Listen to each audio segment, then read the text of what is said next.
the first quarter, the putting them in the bonus with 10 minutes or so to go in the quarter was a little much. Unprecedented. Right, yeah, exactly. I think we're trying to play more physical. We're doing more physical things. I think the last two games against them, as you look at things, we've been trying to identify, to your point, deflections and steals, try to be better there, more active with our hands.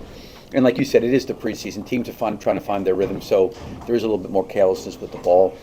But I think we're trying to go to the glass. We're putting our bodies in play. I think that we've been playing, more physical.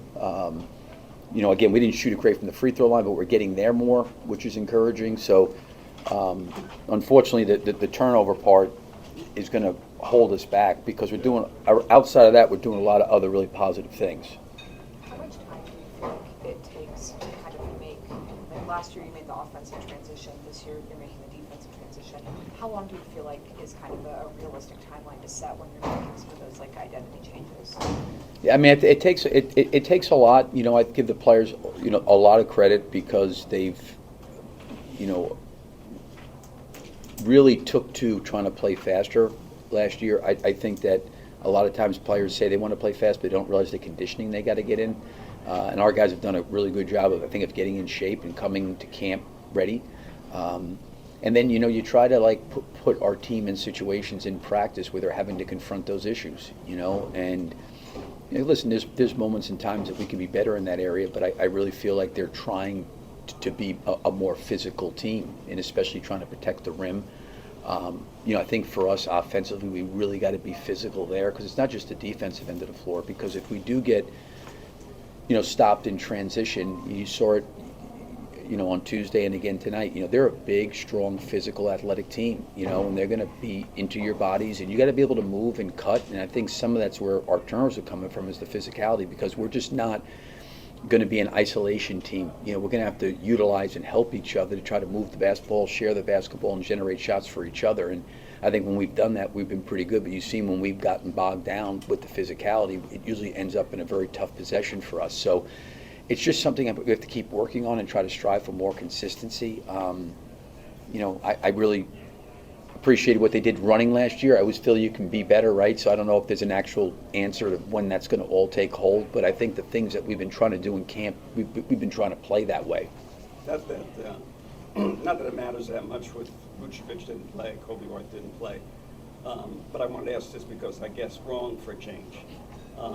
So I thought, wow, Giddey's going to start at point guard. The big guy who'll start Ayo with him, but you started Trey Jones. So what was your thinking about that? Just the full court pickups, against him and having only one ball handler out there. And I think it's hard for Josh or any guard, and I think we're going to see more of that. And that's why I was mentioning before the game about, having against teams where we're going to have to look to change starting lineups. I think we're going to need two handling guards out there at times because we get slowed down when we don't have two handling guards. We get slowed down when we get picked up full court. And I think going that way would really put an enormous amount of heavy load on Josh, especially if he's being denied back there, double teamed on made baskets, who's bringing the ball up, how we flowing into offense. So the feeling was, with Trey, they try to take away Josh, we can get it to him and we can get up the floor, and we've got, some ball handling at least to create some force momentum coming down the court. Is that right? I noticed you kept putting Jones back in there, Yeah, it was more to have another handling guard, out there. Glass, every time something was going on, you're throwing back in there. Yeah, I mean, I think one of the things our guys are going to have to, it's just kind of the way it is. I think, too, the days of guys playing, quote-unquote, the whole quarter or 10 or 11 minutes consecutive with the way we're playing, I don't think that's physically possible. And these guys are expending a lot of energy. I think they're playing really hard and they're competing. You're going to get tired, when you're competing on both ends like that. And sometimes the more the physical battle of getting over screens or fighting in the post or fighting for rebounds, that sometimes is more exhausting than actually running. So when you have guys out there going 6 or 7 minutes and they're playing on both ends like that, it takes a lot out of them. So I think with Trey and all those guys, I got to do a good enough job of recognizing when they need a blow and getting them out. Because they're never going to say, hey, take me out. So I've got to recognize sometimes, hey, and I just thought a couple times Trey, I don't say he looked like he was dragging, but he needed like a blow real quick, and that's why I gave him a quick one and then put him back in. It seemed like you really like him because you keep relying on him. What do you think of Jones? Yeah, I mean, he's just really, really smart. He's just really, really steady. He's got just makes plays. He just makes, shots he gets off in the lane. You don't think he can get off, shots he can make. He's very, very calm. He's very composed. He's to me, he's got incredible winning attributes, to me, in terms of how he is a human being, the way he comes in every day to go to work, the way he treats his teammates, the way he's always got a smile on his face, and then he really, really competes and loves to play. And I think it also does with him, with Kobe being out and then Ayo and Josh, it's really kind of those three guards. So I, try to shuffle those guys and try to keep at least two of them on the floor in that first half. Really, it felt like the other night Cleveland was throwing, either Roby or Jared at Modest, and they didn't go away from Kobe today, but it felt like at times they were trying to put Donovan on him just to have a smaller guy to dig in. And how are you sort of seeing him respond to all the bodies being thrown at him and just the amount of adjustments and the amount of attention now? For Modest? Yeah. Yeah, no, I agree with you. And I think that was the thing I had said, at media day, is that this is going to be a different experience for him. Like last year he wasn't guarding Mobley. If he did come in the game early, like the first 50 games, he was going against second unit guys. No disrespect to that, but Mobley's a high-level, really, really good player, and these are the things that he's going to have to confront and deal with to make a next step. I think he leans into that stuff, Modest. I think he works at it. I don't think he shies away from it. I think he's competitive. But I think with these new experiences, there are going to come some ups and downs through it, and I think it'll be an incredible learning and growing experience for him throughout the course of the year, because he's going to see guys like that. And then to your point, how he's being defended and, generating and manufacturing good shots, not only for himself, but, for others. Does Ayo play any differently now? I'm sorry? Does Ayo play any differently than he has been played before his injury? The way, he's going to just short. Yeah, I mean, I think every year, Sam, that goes by for these guys, they always get like a little bit more confidence, a little bit more comfortable. They read things. They've been in these situations enough. So there's a confidence, I think, with him. Like I thought, the thing I loved that he did tonight was he got downhill, and the times that he didn't have it, he stopped and kind of reverse dribbled and threw it back to the top, got somebody a shot, and were able to work the ball. 2 years ago, he would have been up in the air behind the stanchion trying to throw it back to half court, to be stolen, to be a run-out layup. You go downhill enough and you make decisions enough, you start to learn what you should and should not do. But the one thing I love about Ayo is he's fearless. He's just fearless there. But he's really, I think from a savviness standpoint, he's really making really, really good reads. Now, he turned the ball over a couple times to start, which didn't help, but I thought in the second half he was really good. Billy, there was an exchange you had with Modest, maybe second or third quarter. What were you coaching him up on in that moment? There was some exchange that you had with When him. we called timeout? Yeah. Yeah, I think it, one of the things we had talked in the timeout, and it happened a couple times, is we're jumping through the air trying to block shots. And two things happen on the three-point line when you do that, especially against experienced players like Hunter or Donovan Mitchell. You're going to foul them, or they're going to shot fake and drive you, and we're going to have to pull across. And the thing about it was, like, it happened twice in a row. Like, he jumped, and then he went back and jumped again, and we've got. It's not just Modest. We've all got to be more disciplined, on that. And I do think that, for Modest, that's, I think I don't say he likes it, but he wants the confrontation piece of it. You know what I mean? And he wants to know what it is he needs to do. And I think when he's not doing those things, calling them out to him is a good thing. Because he generally responds and likes that and wants that. And I think he wants to be coached and wants to be challenged and wants to be pushed. And I think the question earlier about him having to guard Mobley, and then he's on all these different players. Like, there's a big responsibility there. You just can't, for the sake of the group, everybody's got to be more disciplined. And I'm not just blaming him for the play, but if you look at it, we had a lot of shot fakes, and we addressed it, so it was more of a timeout after addressing and talking about it. Modest just happened to be the person that happened to next, you know what I mean? But it was just more me telling him, like, come on, it's twice in a row, like, stay down on the ground. Billy, you might not have been privy to this, but right after that, Wes had a conversation with him during a long time on it. Modest was, like, locked in, staring. I mean, was Wes following up on that point? Do you know? Or you might not. I don't know what Wes said, so I don't want to speculate there. But Modest, that's the way Modest is. That's the way he is, and I really appreciate and respect that about him. He wants that, he wants answers to the test to find ways to become a better player, and he's got to understand, when there are things that he's doing that have been talked about, you know what I mean? He's got to be able to follow through on those things too, and I think that's just part of his growth. And I just appreciate that he handles the coaching the way he does. The GM survey came out this morning, and he was on there for.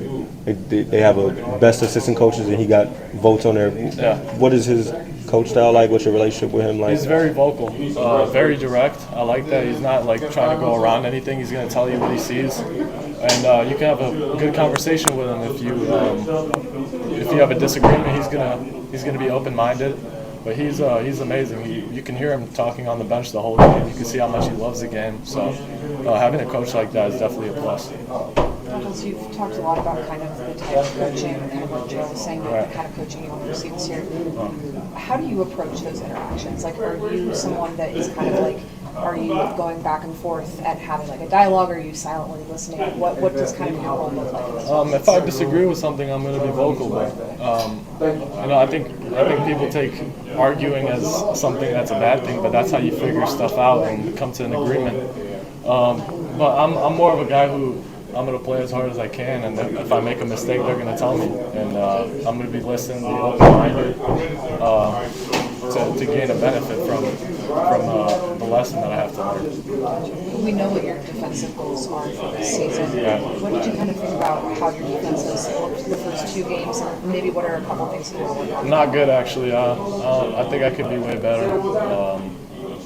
I think it's just about where I have to be, get back into a rhythm defensively. I'll be fine. I'm going to study some film, see what I have to do, and figure it out. Really talk to me about that, just about how a lot of players don't really. It's hard to work on defense in the offseason. It's easy to work on shooting. There's a lot of things you can do kind of just on your own. How do you get back into that rhythm when there is just kind of only a couple of weeks to go back to it? Put the effort in. I mean, you have to come in with a mentality of like, I'm going to get better at this, and I'm going to work as hard as I can at this, which is defense, and try to figure it out. I mean, if you don't, you don't. If you do, you do. But I believe, I always say I can do anything, so I can figure it out. I know I can. I'm just going back to the disagreement. You talking about the preseason, right? Yeah, there's 2 games. Yeah, I think I played pretty well. I don't like the turnovers I had today in the first half. I cleaned it up, didn't have any in the second half, but I just try to value taking care of the ball, just playing confident. I'm confident in my game. I spent a lot of time this offseason, rehabbing. And one thing about when you go through a rehab is you try to clean up everything that you probably was lacking. So I think it was a blessing in disguise. By the grace of God, I feel great, body feel great, mind feel great, and I was able to just see the game in a different perspective, and I think that's been helping me so far, just coming back. You also look like, obviously a couple of years ago was different, but you look like more ready to take your 3-point shot. Like when it comes up, you're looking for it rather than finding someone else. Not that you're just being selfish, but you look like you're more confident in that shot now. Yeah, just putting a lot of work in, going to year 5. That's what it's all about, just watching film, trials and tribulations, watching situations that I was in the previous years and trying to be better, watching other guys in the league, using it to my advantage, and I think that's been helping me so far. Oh, you go ahead. I just wanted, do you feel as confident as ever in getting to the basket? Last season, you really started to get to the rim, get on the basket, and finish real strongly. You feel more confident in that? It seems like Definitely. doing that as well as anything. Definitely. I think I put a lot of work into that, and my individuals and my vitamins, just, being able to get downhill, being able to finish, being able to pivot. I hit sticks a couple times, he missed it, but that's the right play, and I'm just being comfortable with the ball. Every given night it'll be something different, and that's what I can do. Just look at how can I impact the game and what does the game need from me, and that's just how I'm going into the season. Yeah, you mentioned the times you pivoted and hit Jalen. You've always been a downhill player, but do you feel like you've improved in terms of your recognition of when to go and when maybe to pull it back out and look for somebody? Definitely. I think it's just like quarterbacks, like pitchers, anything. It's just watching film and studying and knowing when to go, learning different angles. Always being confident. I think the best way to help me is always being in attack mode, but then also knowing that if I get shut off, what are my reads? And I think we have a great coaching staff that puts it on me a lot. My different reads, when I get down here, if I can keep my dribble, Nash dribble, or I can pivot and hit Vooch, or hit sticks, or hit Zach. I always can finish, and they harp on that. They harp on us getting downhill first and then making a read second. But we put a lot of work into that in film. Billy just called you fearless. Was there ever any doubt in your mind when you were going through the rehab that you get back to being that downhill attacking player that you've always been? No, humbly no. I would say I always have faith.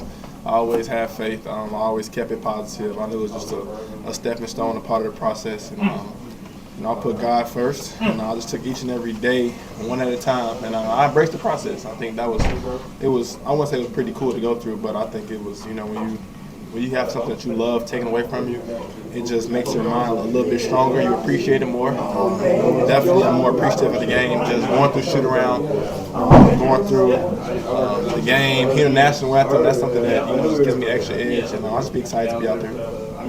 Physicality has definitely been a theme so far for the coaching staff and for you guys as players, but fouls were seemingly a big issue for you guys as a team today. What do you see as kind of the thing that you guys need to work on in order to make sure you're playing defense incredibly physically, but not giving up free throws and putting them at the line? I'm kind of happy we was fouling today because we be fouling the heck out of each other in practice.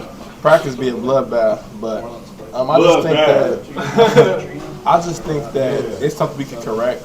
But being physical, that's the first part. Now it's about knowing how to be physical and when to be physical without fouling. And I think that's something that we will correct because it's very correctable.